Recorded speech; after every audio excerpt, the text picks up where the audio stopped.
اشہدو ان محمد الرسول اللہ، ابھی ان کی زبان سے محمد کا جملہ ہی نکل پایا تھا، رسول اللہ کا جملہ نہ نکلنے پایا کہ ان کی نگاہ وہیں پہنچ جاتی ہے جہاں جناب محمد رسول اللہ کھڑے ہو جایا کرتے تھے اور بلال سے کہتے تھے کہ اذان دو، اور بلال انہیں دیکھ کر پوری اذان دیا کرتے تھے۔ آج اس جگہ پر نبی اکرم کو غائب پایا، آج اس جگہ پر محمد رسول اللہ کو موجود نہ پایا، پریزنٹ نہ پایا۔ جیسے ہی ان کی نظر اس جگہ گئی اور نبی کو موجود نہ پایا تو غشی آئی، چکر آئے اور بے ہوش ہو کر وہ زمین کی اوپر گر پڑے۔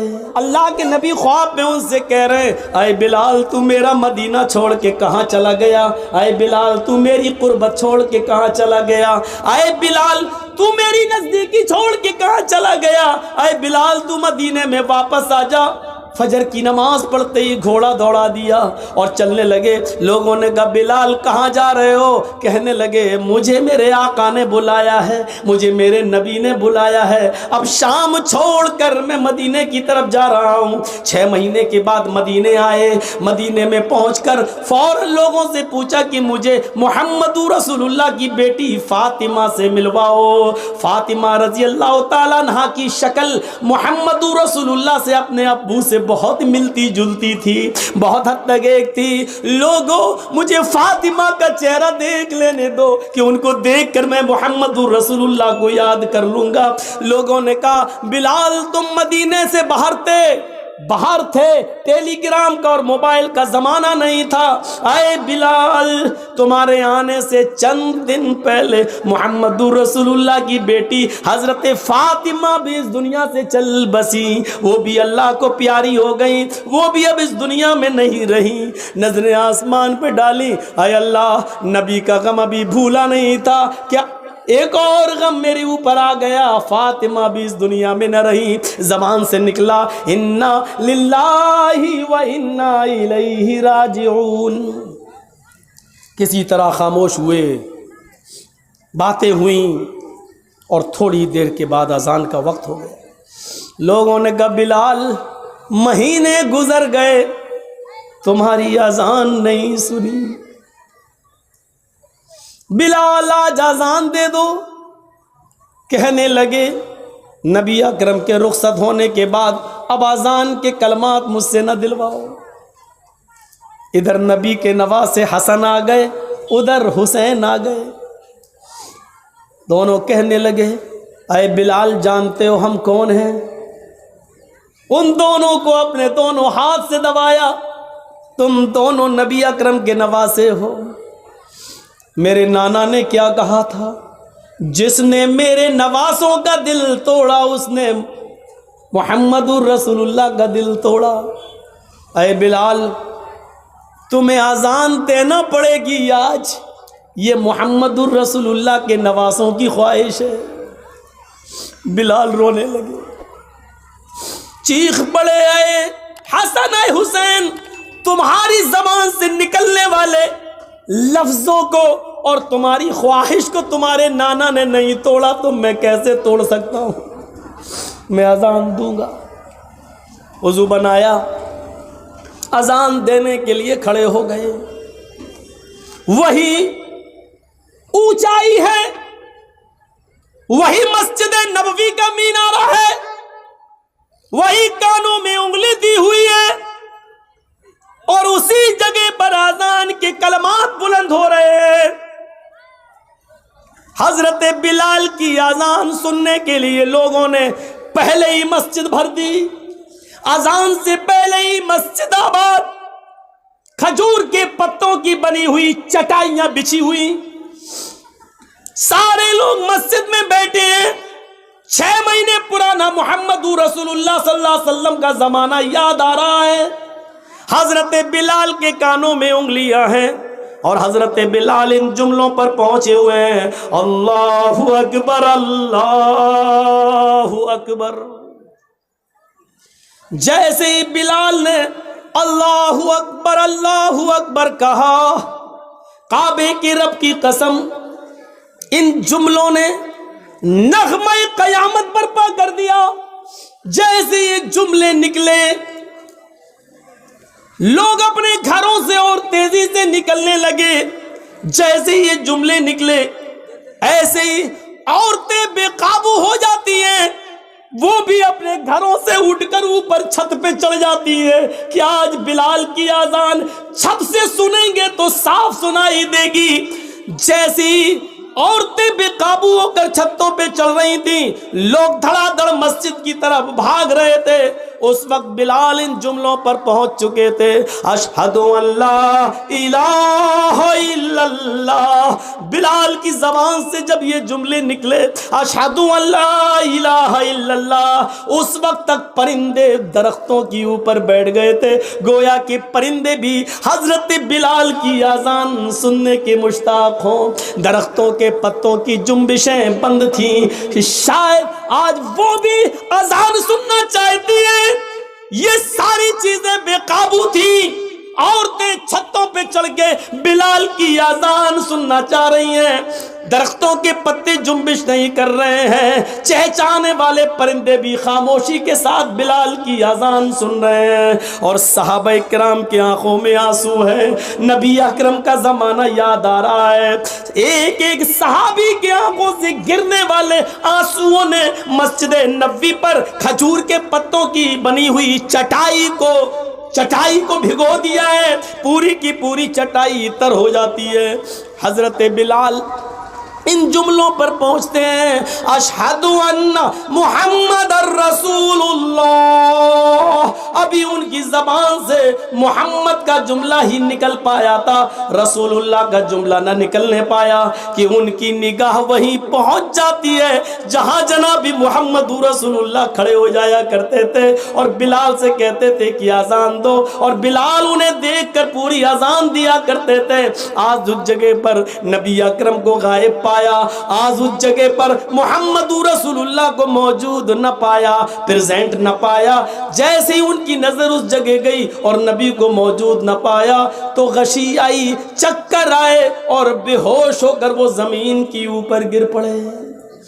لوگوں نے پانی کے چھینٹے مارے، بقیہ الفاظ دوسروں نے ادا کر دیے. ان پر چھینٹے مارے گئے، پانی کے چھینٹے مارے گئے، ہوش میں لایا گیا اور کہا بلال نے، لوگوں میں نے تمہیں پہلے ہی کہا تھا نبی اکرم صلی اللہ علیہ وسلم کے انتقال کے بعد اب مجھ سے اذان کے لیے نہ کہا کرو. میں محمد رسول اللہ کہتے ہوئے کس کے چہرے کو میں دیکھوں گا؟ یہ اندازہ تھا. ہمیں سوچنا چاہیے.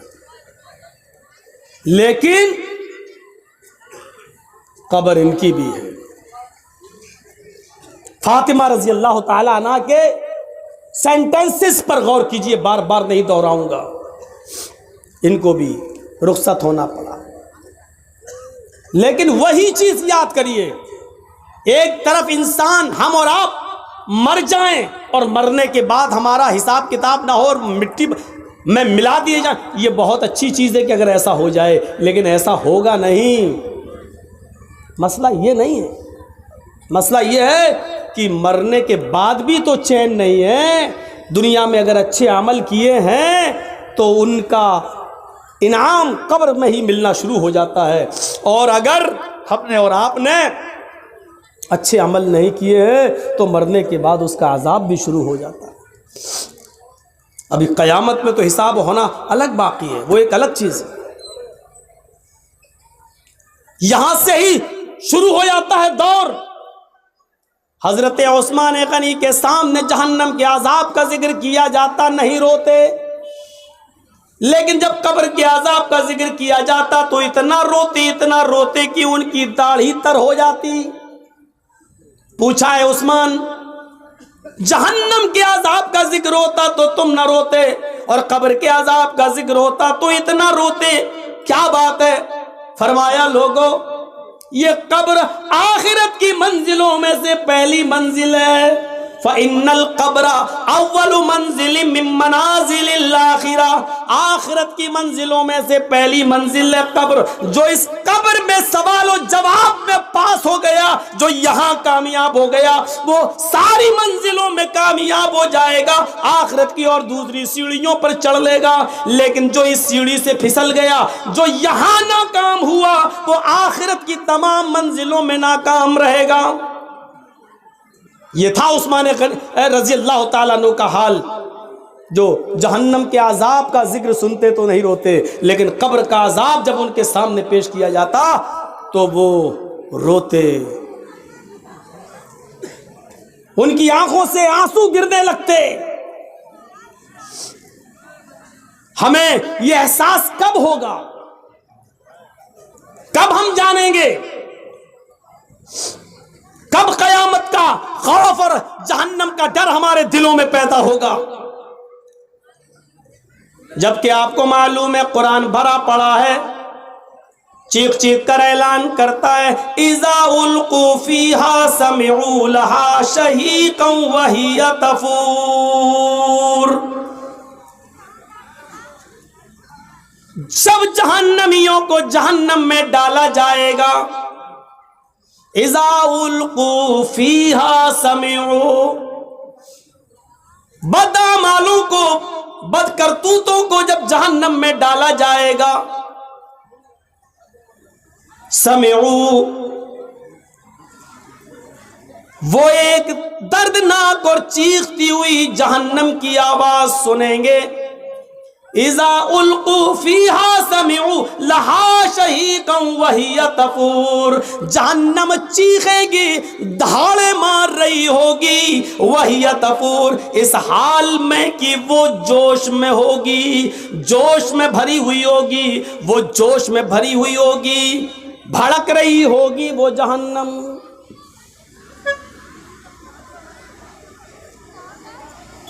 کون احساس کرے گا اس کا؟ تکاد تمیز من الغیظ، ایسی بھڑک رہی ہوگی، ایسا لگے گا اس کو دیکھ کر کہ ابھی ابھی یہ غصے میں مجھ پر پھٹ پڑے گی۔ تکاد تمیز من الغیظ، ایسا لگے گا کہ غیظ و غضب میں یہ پھوٹ پڑے گی ہمارے اوپر۔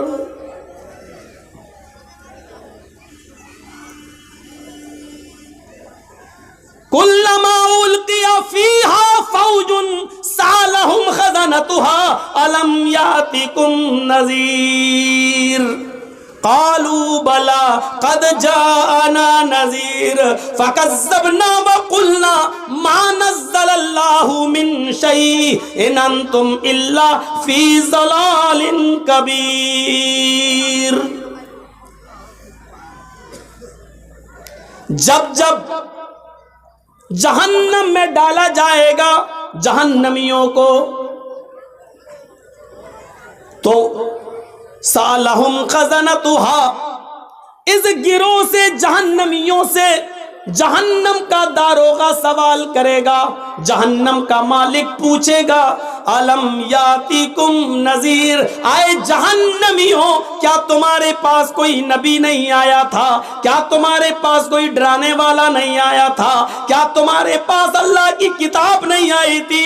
کیا تمہارے پاس اس کو کوئی سمجھانے والا نہیں آیا تھا؟